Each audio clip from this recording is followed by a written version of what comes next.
Okay, this video is going to be humans versus artificial intelligence, AI in writing. Because there's a lot of people, they're saying, oh, AI helps me to write my papers. I'm like, are you a freaking moron? AI stinks, okay? And let's go through why AI stinks. I have a soul as a person. AI has no soul. I have an appreciation of tradition and what it really means. How great was Socrates, Homer, and the great Greek poets, for example, and playwrights, Aeschylus, Sophocles, Aristophanes, Euripides. I get those guys, Thucydides, I've studied all of them, okay? AI doesn't appreciate tradition.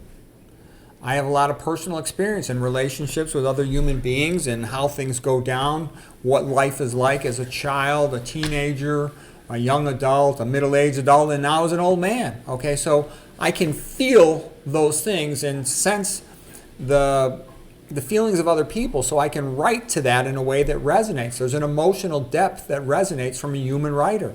AI has no emotional depth. It has no personal experience. I can tell jokes with a sense of humor. I know what's funny. I know the irony of all kinds of life situations. I get the slang, the sense of dialects, accents, and puns, the humor, and all kinds of silly things. AI doesn't understand any of that. None of it. I'm a Christian. Christianity is the greatest source of inspiration for creativity that ever existed on the planet by a factor of 1,000,000. Compared to Christianity, all the other cultures and religions are basically Philistines, okay? Where's their art? I've asked people for decades. They can't show me hardly anything. Where's their literature? A few books here and there, not much.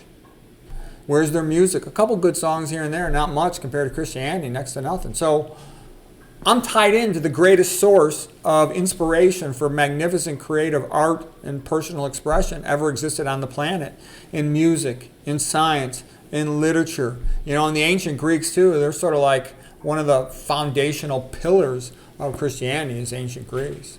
Whereas AI has no religion, it has no culture, it has no artistic creative tradition, none.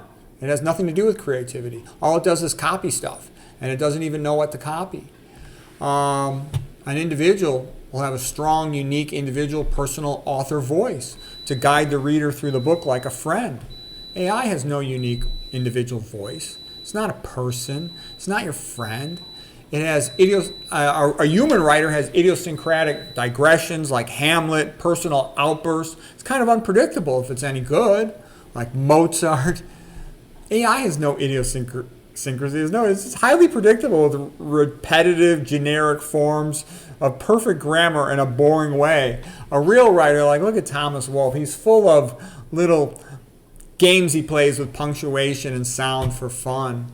Okay, a human writer can have a sense of beauty and taste and elegance and also eloquence. AI has none of that. It has no sense of what is good and beautiful and elegant.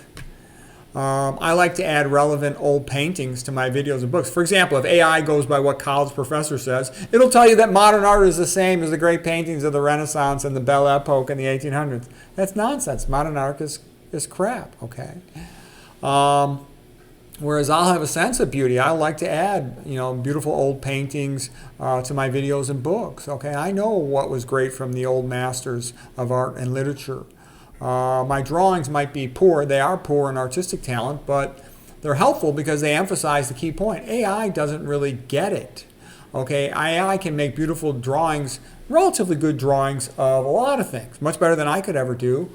But its technical drawings are usually not that good because it doesn't get the key point. It doesn't have real intelligence. It's an aggregator of information. There's this computer science guy named Jerome Lanier, and he's a pretty clever guy, kind of bizarre and weird, but he's real smart. And that's what he said. AI should mean, aggregator of information, okay, rather than any type of creative intelligence. It doesn't really have intelligence. Let's see. Humans who have a brain in their head, they don't trust the conventional system. The public schools aren't made to make you smart. They're made to make you stupid. College isn't there to educate you. It's there to prevent you from getting educated, to punch your ticket, to be conformist, to get your degree. It's a guild barrier to move on to the next step in the system. It's not there to educate you. Education is something you do for yourself. What I'm trying to say is AI not only trusts the system, AI is part of the system that BS's the public. And it is controlled by that same system, so it's always going to reflect the opinion of the system rather than try to tell you the truth. As a writer and a thinker, when I write, I try to seek the truth. I don't want to write anything unless I think it is true. And I often am very good at searching out and figuring out what the truth is, despite all the conflicting information, the contradictory information, the nonsense pushed by corporations. AI lacks judgment. It can't judge things. It doesn't have real intelligence. It just looks for authority and consensus of the system. So the system is usually dishonest and incompetent and phony. So most of the time it's going to be wrong. It's just going to be going by paid-for corporate nonsense. Science spelled with the letter S, the $, that's just really advertising. So for all these reasons, AI writing is always going to stink. And there's really no way around that. It's always going to be mediocre. So, if you're a stupid person yourself and you're not capable of quality work, my advice is study and read for a couple of years and make yourself capable, or don't be a writer. But don't think that AI is going to do anything good.